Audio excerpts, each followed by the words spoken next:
안녕하십니까? 칸중국 코리아 이경옥입니다. 我们来上学呀。我为了长大不想在中国住了，想要去英国。 24일 자유아시아 방송에 따르면 광동성 5세의 한 유치원 어린이가 학교는 왜 다니냐는 선생님의 질문에 영국 이민 가려고 학교에 다닌다고 답해 해당 유치원 교사가 교육 직무 유기 혐의로 당국의 조사를 받았고 관련 학교에도 책임을 물었습니다. 광동성에 두 자녀를 둔 학부모 장 씨는 자유아시아 방송에 지난 이틀 동안 위챗 그룹에서 이 문제를 토론하고 있다라며 아이들은 교육받을 자유가 있고 부모는 아이에게 하나의 목표를 세워준다.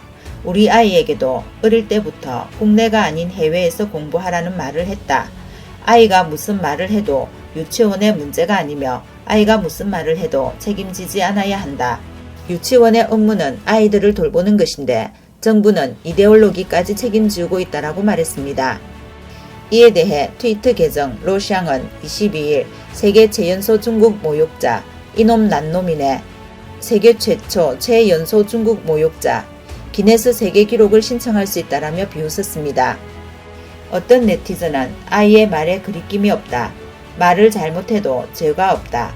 한 아이의 말조차 용납할 수 없다면 이 나라는 존재할 필요가 없다. 게다가 이 아이는 3년 동안 핵산을 겪으면서 이 사회를 똑똑히 보았지만 많은 어른이 아직도 꿈속에 살고 있으니 이것이야말로 정말 슬픈 일이다 라고 안타까워했습니다. 네티즌들은 5살짜리 아이가 반평생을 핵산을 겪으면서 내린 결론이다. 아이의 말에 그리낌이 없다. 중공 통치하에 중국 민중의 쓰라린 마음이 엿보인다라고 평했습니다. 유치원생들이 영국에 가고 싶다는 말은 허용하지 않지만 중국 고위 관리들의 자손들은 모두 외국에 있다라고 말하는 네티즌도 있습니다. 한 평론가는 중공이 너무 많은 죄악을 범해 정권이 위태롭고 대중에게 언론의 자유가 없으며 진실을 말할 수도 없다.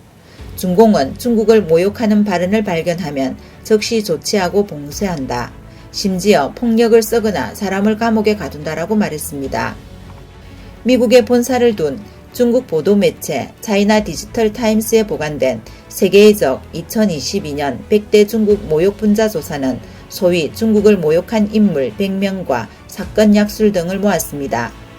예를 들어 러우 전쟁 이후 우크라이나에 체류 중인 왕지세는 우크라이나 오데사에서 전장 상황을 소셜미디어에 공유하면서 영상에서 푸틴과 러시아군을 침략자라 했으며 외신과의 인터뷰 후 중국 내 소셜미디어 계정이 모두 삭제됐습니다.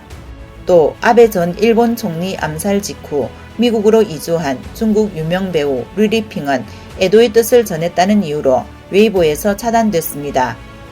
중국 언론 펑파이 신문의 일본 주재 여기자 정잉은 아베를 언급하면서 울먹였다가 중국 네티즌들로부터 사이버 폭행을 당한 뒤 유서를 남기기도 했습니다.